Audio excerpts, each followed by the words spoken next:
mume wako afikirie kuoa mke wa pili.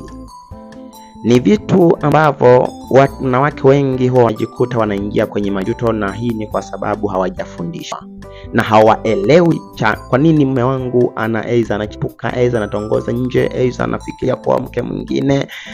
Yani wanakuwa kama forced, wanakuwa kama wanalazimishwa wanaume kujikuta wanafikiria wanawake wa nje, wanafikiria michepuko, wanafikiria malaya. Na wengi wanawake wanasema ana roho tu ya uzinzi. Kumbe hana roho ya uzinzi, ila yeye vitu anavyofanya vinamforce mwanaume kwenda kufikiria kuwa na mke wa pili, yani nyumba ndogo.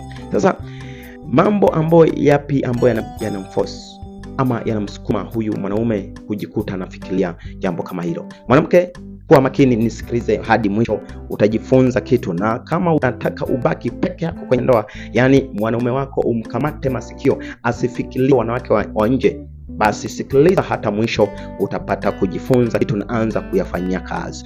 Cha kwanza, mwanamke kukosa unyenyekevu.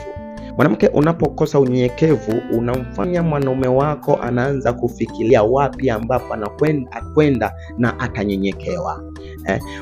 Mwanaume ameumbwa katika hali ya kunyenyekewa.